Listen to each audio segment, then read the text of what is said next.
All right. Thank you so much, guys, for the chance to be with you today. I want to share a good story with us to get started. And then I want to go back to what we talked about. I think many of you were gathered together for lunch that day when we talked about the breath. But I just feel like, as Pastor Matthew said, equip us. Man, we got so much strength and power just with air up the nose and air out the body. And so I'd like to go back over that today and introduce, oops, there you are, introduce some ways to remind you about it, how to take the deep breath. I think, Pastor Jennifer, it was you that took that great idea and went right back to assembly and shared it. Like when you, oh my goodness, that makes my heart sing so much when people take the good idea and tell it to the next people they see, and you told it not only to one person, but several. And that's awesome, because if everybody just kept encouraging everybody to take a deep breath, I think we would all be a bright and shinier, happier world, all right, to live in. So let's first read a good book. All right, this is When Sadness is at Your Door. And I thought this was especially appropriate. It's funny, I picked up two books and I thought, no, I'm not going to read that one, but I think this one might be just the ticket. It's by Eva Eland. And she's also got another one about happiness, but I love her style because she actually captures this sadness as it's like a thing. Emotions seem to be kind of like something hard to wrap your brain around or your heart around. But what if you could think of it as another entity, like a person, like a visitor? And a visitor comes and stays a little while. Yeah, sometimes visitors stay longer than others. Sometimes visitors, they say family starts to smell like fish after a while, right? But it is a visitor, and so the feeling is gonna last as long as it maybe needs to, and you manage it well. All right. So this says sometimes sadness just arrives unexpectedly, and it follows you all around, and it sits so close to you that you can hardly breathe. So it just feels like you get smothered. In fact, you try to hide it. And it feels like you've become sadness yourself. Wow. What an awesome way to just see it swallow you right up, right? Try not to be afraid of sadness. Try to give it a name. Hello, says the little person. Listen to your sadness. Ask where it comes from and what does it need. If you don't understand each other, just sit together and be quiet for a while. Find something that you both enjoy, like drawing or listening to music or drinking hot chocolate. Or maybe sadness doesn't like to stay inside, and maybe you should try letting it out once in a while. Like going through a walk through the trees. You can listen to the sounds of the trees together. Maybe sadness just needs to know it is welcome. And to sleep, knowing it's not alone.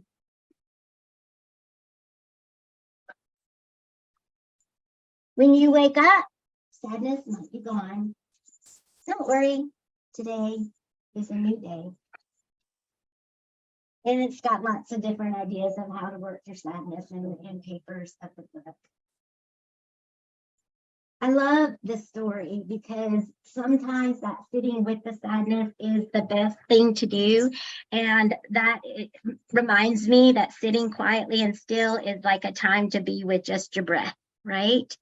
So let me share. I know it said that it's hard to breathe sometimes, but let me share. Oh, I thought I had the right thing. There it is. This idea about breath. There was a moment when Moses had the nerve to ask God what his name is. Now, God was gracious enough to answer, and the name he gave it, recorded in the original Hebrew, is Yahweh. Now, scholars and rabbis have noted that the letters YH, WH represent breathing sounds or aspirated consonants. So when pronounced without intervening vowels, it actually sounds like breathing. Yah, inhale, Weh, exhale.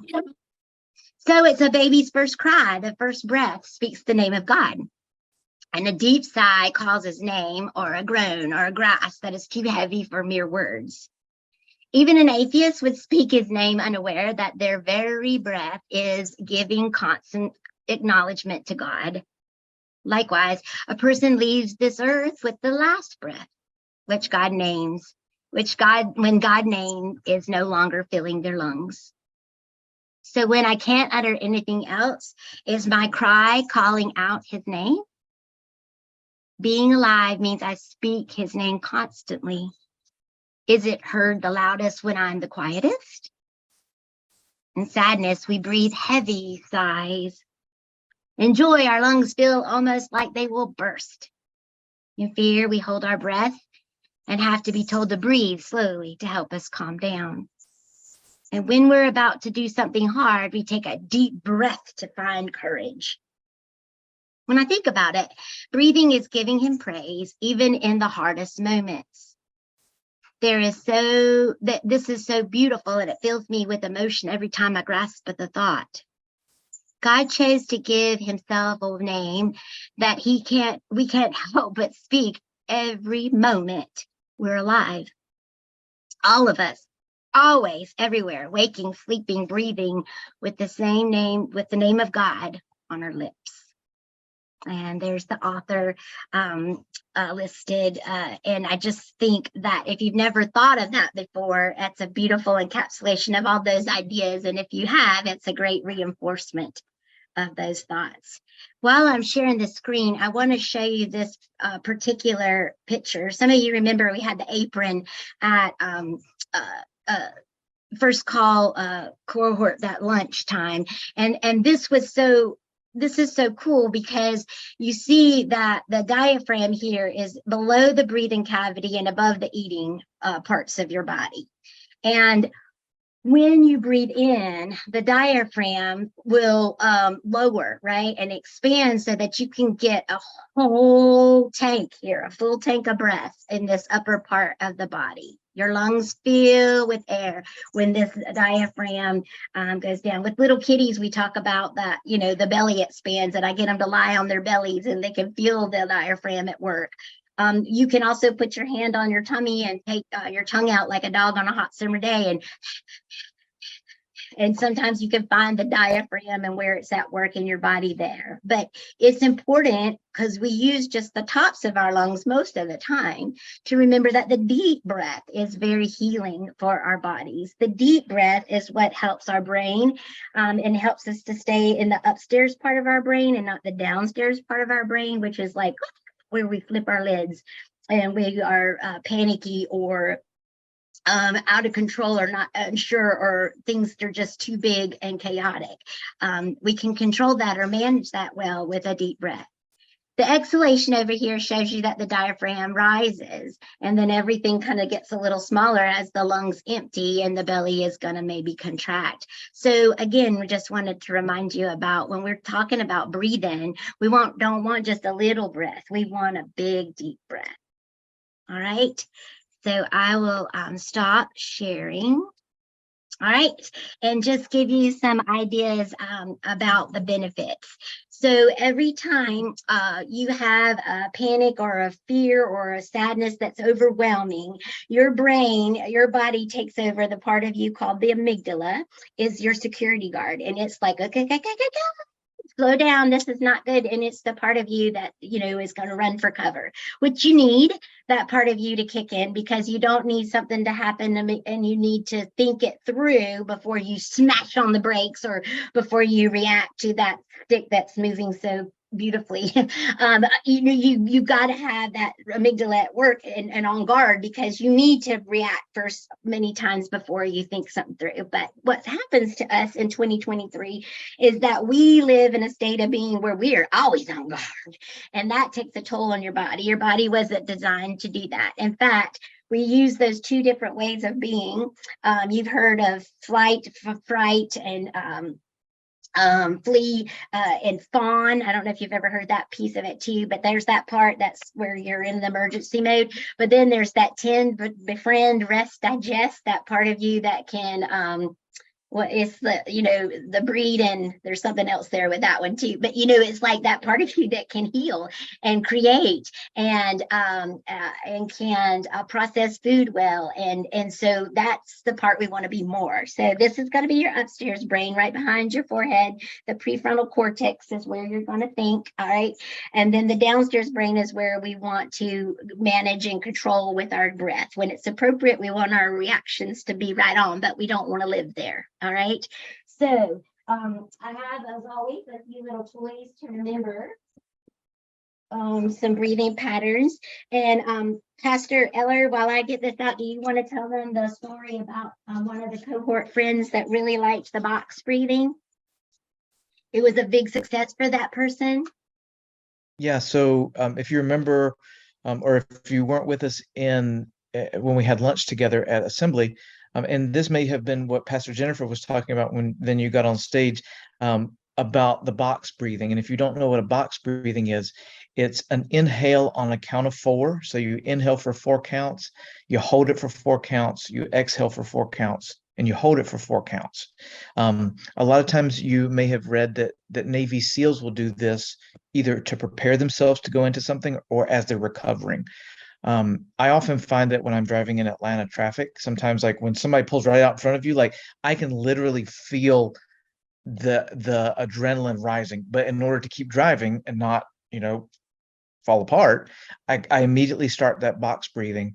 But one of our one of our first call colleagues had death of a family member, and sent me a note saying that one of the things that helped them the most deal with just the sudden tragic loss was the box breathing. They couldn't control anything else, but the one thing they could manage was their breathing.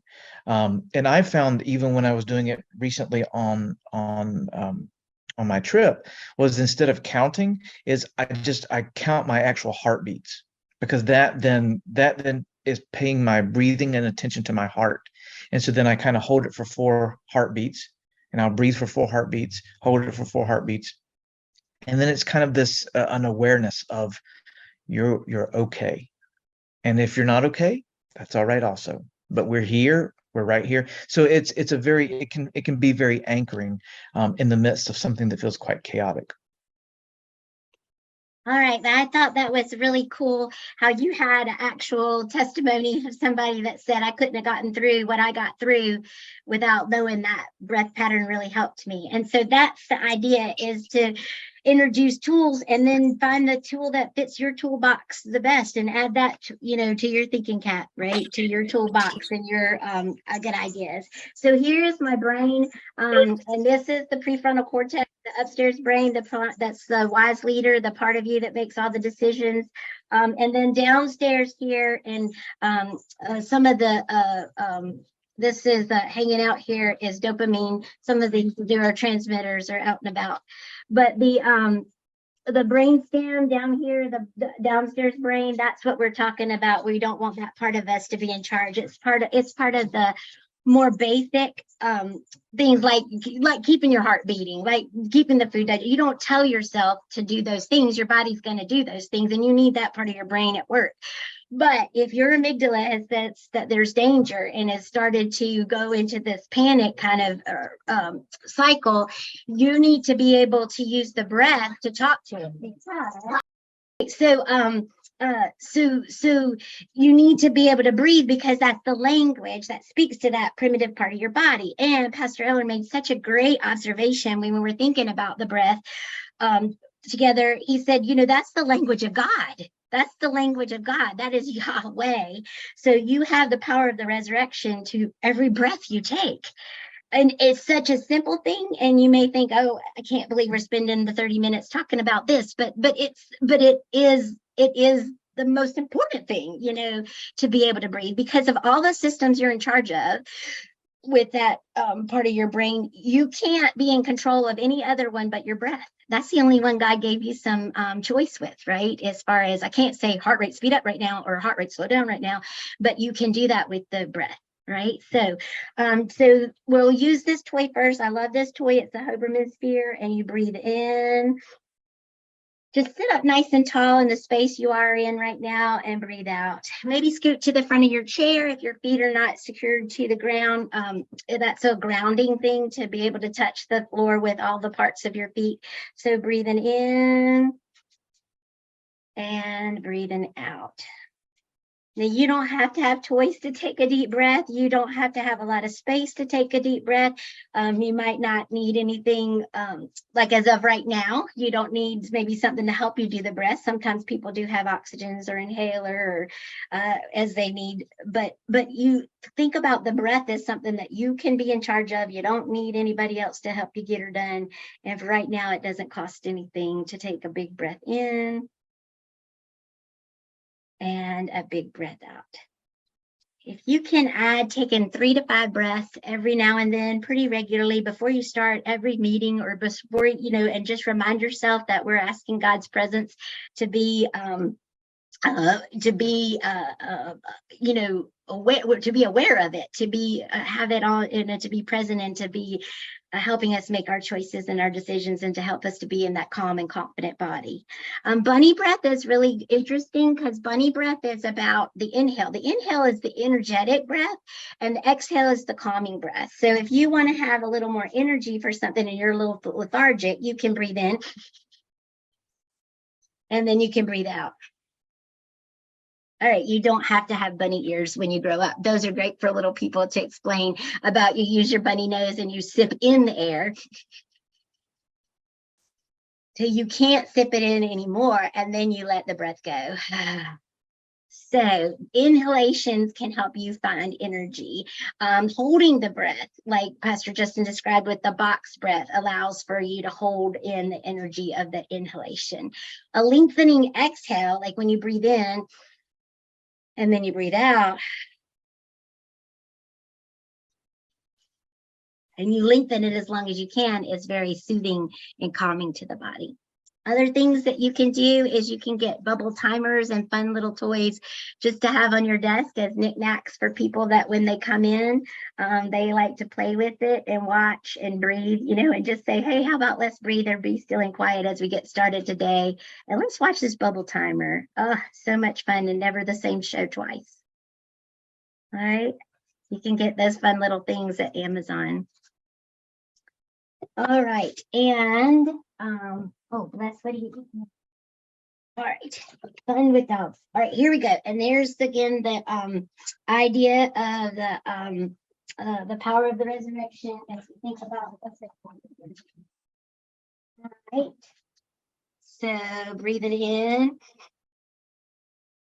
All right, and breathing out. So what I'm simply doing is bringing my arm overhead and out to the side, and sometimes that facilitates the breath, like when the sadness was at the door and it was hard to breathe. So this helps you to take the breath. So if you're in a chair that doesn't have arms, that you can try that. You can breathe in and you can lift the arms up, and you can breathe out and let the arms down. Some people call it on a rainy day umbrella breath, right? You can also call it angel wings if that helps whenever you're sharing it with somebody.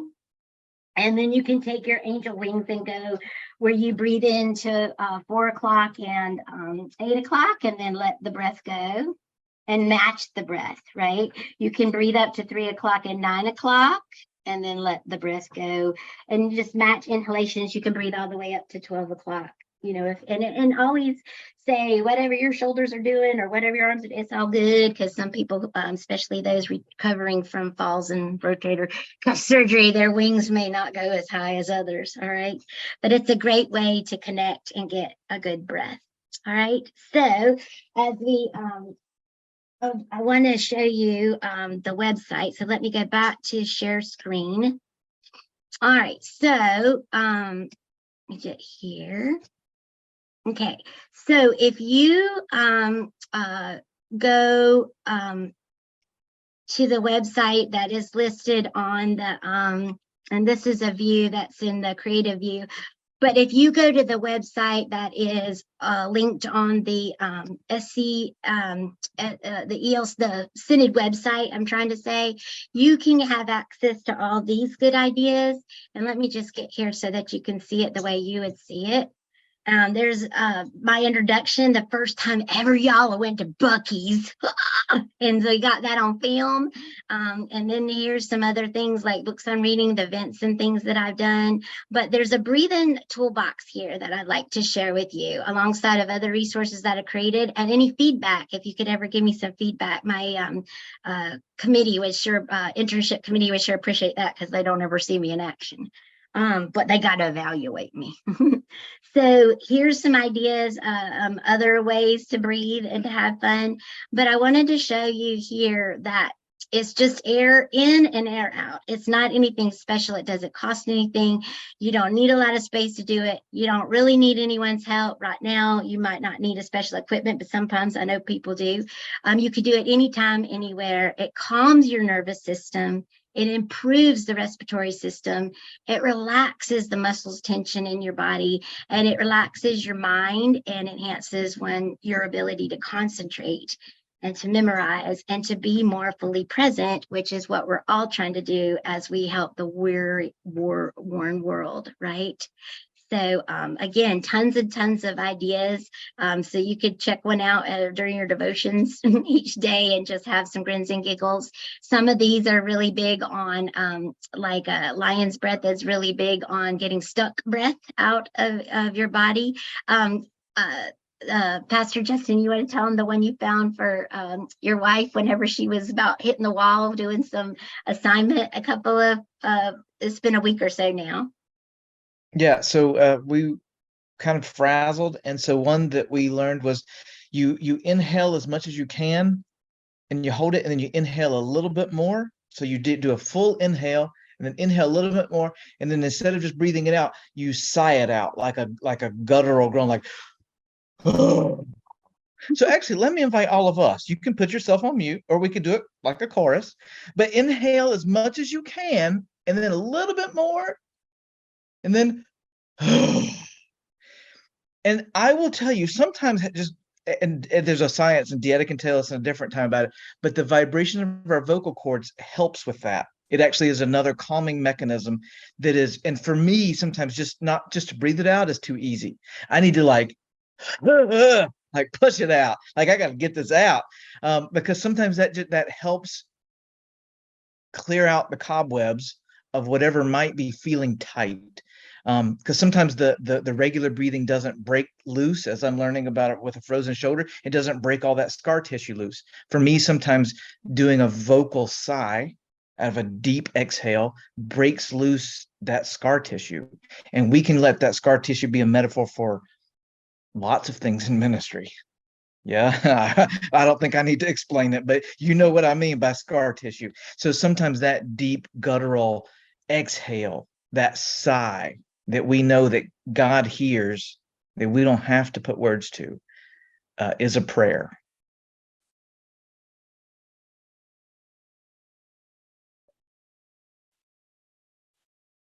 So big breath in, everybody. And then let it out.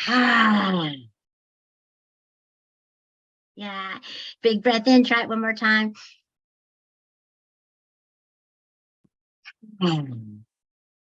And that's a variation of the lion's breath that you'll see some of my kiddos that I work with. Pastor Matthew, I don't even remember what time the clock said. So how are we doing? Are we okay? Got about 2 more minutes. That's perfect, because I want to share this book about circles as we finish. So this talks about the circles around us. And one of the things about your logo is that the circle at the foot of the cross, if I write about this, Pastor Justin, is not complete, because the circle might need to be drawn a little bit wider. So the circle doesn't close because it allows for the circle to be drawn wider. And here's why. We begin by drawing a circle on the ground along each shoe. and a safe little place for just one person. Nobody in this circle but you. But you could keep that circle closed to everyone but yourself. That would be like having a library with just one book. And so let's draw a bigger circle for you and your family to share. Now you can see what all can happen in a circle full of care. It becomes a happier circle as more loved ones come to stay. And wouldn't it be even better if all your friends could come to home? So you stretch and draw your circle even bigger than it's been, and let a few more people know they're welcome to come in. And in the circles all around us, everywhere that we all go, there's a difference we all can show. Yet there are still so many outside the circle who are different in all they do. And though it feels slightly uncomfortable, we draw a bigger circle for them too. It doesn't mean the circle is easy, and it can get harder the more we share. But wonderful things can happen when love is known and felt everywhere. As time passes, our eyes open, we see others who we really care for. And that's when we ask ourselves, well, what's this circle really there for? So let us create bigger circles all around us for the rest of our days. Let our caring ripple out in a million little ways. And the circles all around us, everywhere that we all go, there's a difference we can make and a love we all can share. And our circles grow and grow, and we watch them wonder-eyed. Remember, the first circle started with just a love you hold. So God's love is going to be like that light. And then as we breathe, we make that light shine brighter and brighter and brighter. And the circle goes and grows. And eventually this worn world is going to be rested and ready to go and do the thing it's designed to do in the special way God designed it. So thank you so much for your time. I'll stop recording now. Peace and blessings to everyone.